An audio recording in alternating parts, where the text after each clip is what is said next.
Bismillahirrahmanirrahim. Assalamualaikum warahmatullahi wabarakatuh buat seluruh teman-teman saya dimanapun Anda berada. Semoga kita semua di kesempatan pada malam hari ini diberikan kesehatan, diberikan umur panjang, dimurahkan rizkinya dari segala arah penjuru, dan selalu diberikan perlindungan oleh Allah Subhanahu wa Ta'ala. Amin, amin, ya Rabbal 'Alamin. Insya Allah di dalam kesempatan pada hari ini saya akan menjelaskan bagaimana mempelajari tenaga dalam itu dari nol, ya. Jadi di sini akan saya jelaskan untuk mempelajari tenaga dalam biar aktif, kita mulai dari nol dan langkah-langkahnya itu bagaimana. Di sini akan saya jabarkan semuanya untuk kalian yang masih bertanya kepada saya mengenai tenaga dalam.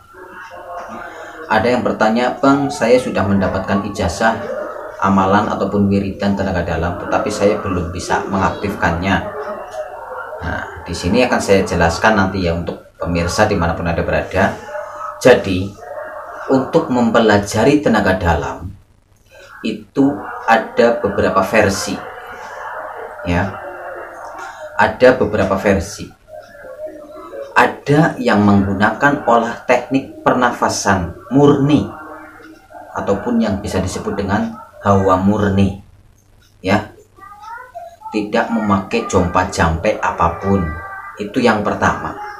Ada lagi yang kedua, ada yang menggunakan zikir, ya, dan ada juga yang menggunakan amalan-amalan tertentu yang harus ditebus dengan berpuasa. Jadi ada 3. Jadi saya akan menjelaskan yang menurut kalian ini bisa dipahami, bisa dimengerti. Kalau untuk membangkitkan tenaga dalam lewat hawa murni, pastinya kalian sudah tahu.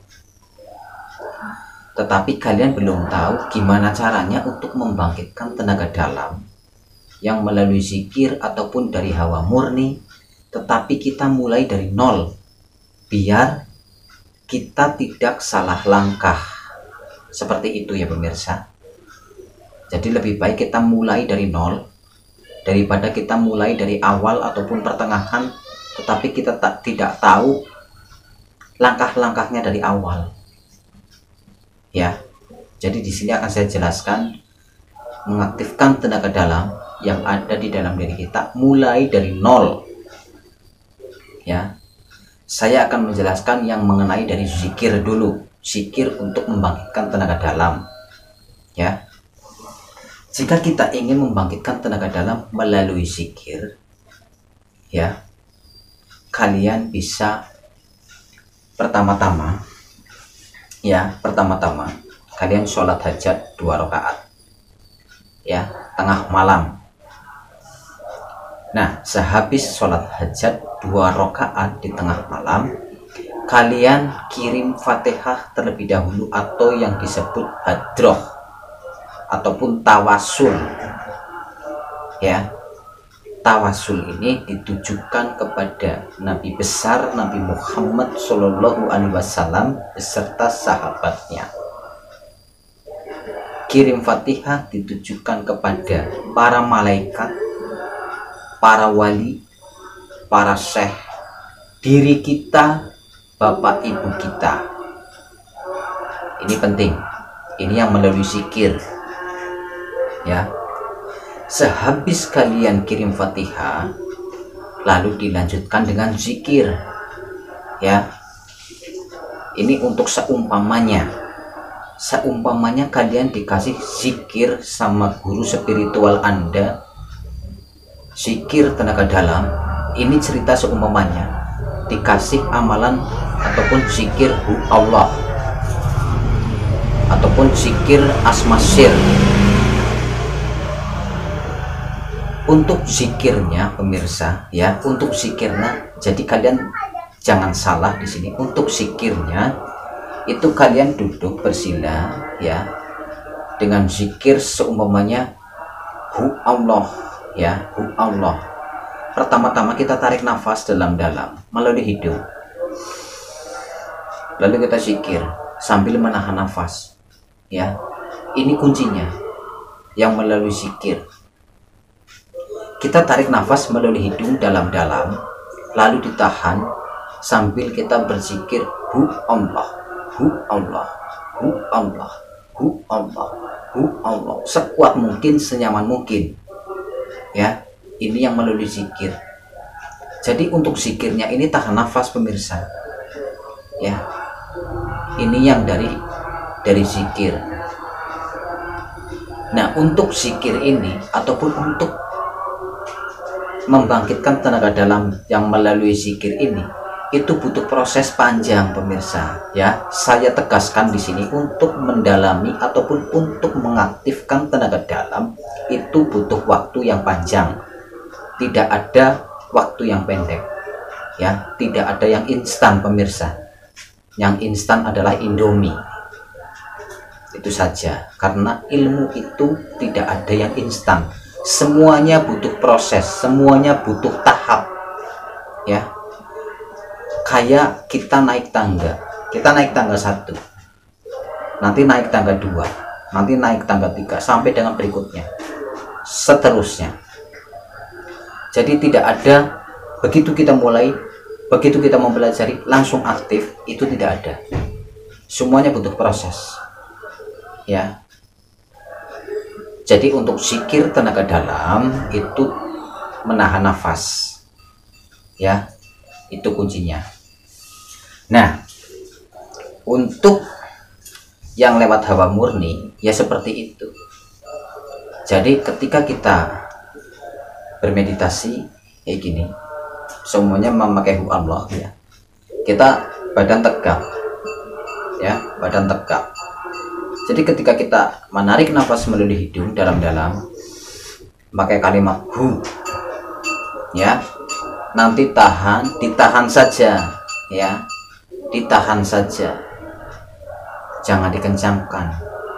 Begitu keluar nafas melalui hidung, ucapkan Allah. Ini yang memakai kalimat hu Allah. Untuk yang memakai kalimat asmasir, kalian tarik nafas dengan kalimat sirullah. Ya, tarik nafas melalui hidung secara dalam-dalam, itu mengucapkan sirullah.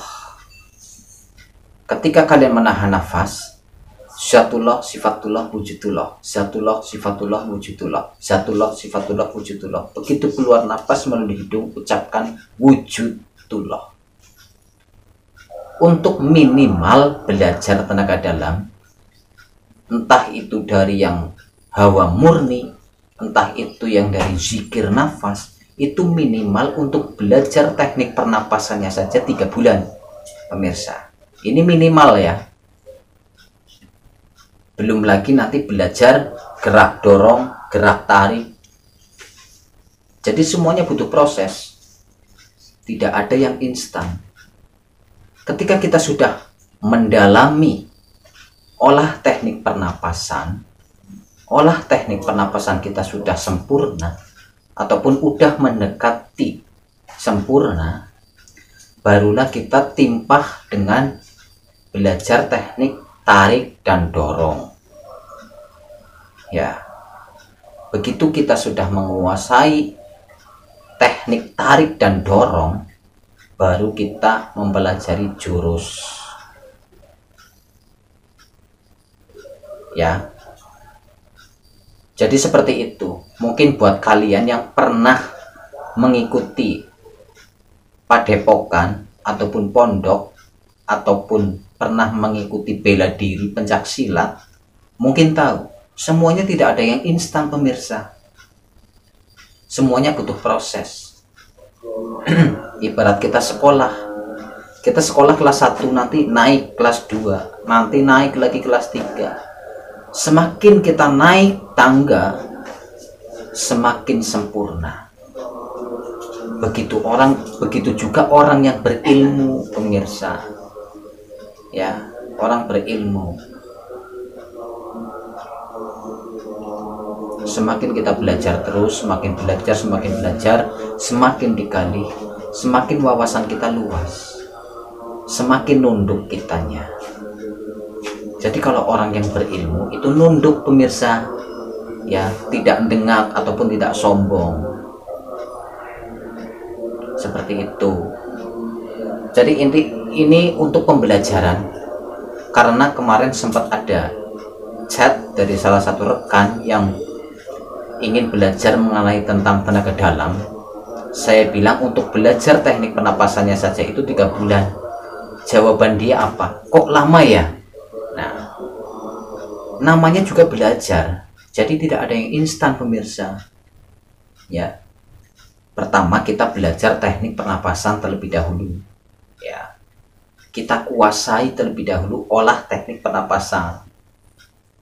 Kalau pernapasan kita sudah bagus, sudah mendekati sempurna, barulah kita belajar olah teknik tarik dan dorong.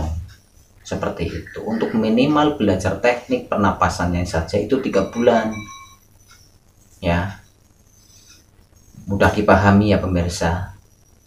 Semoga di video ini bisa bermanfaat, biar nantinya kalian tidak salah kaprah. Ya, saya mohon maaf jika ada kesalahan ataupun kata-kata yang kurang enak dari saya mohon dimaafkan. Akhir kata dari saya, Ngokan Channel pamit undur. Wabillahi taufiq wal hidayah. Assalamualaikum warahmatullahi wabarakatuh.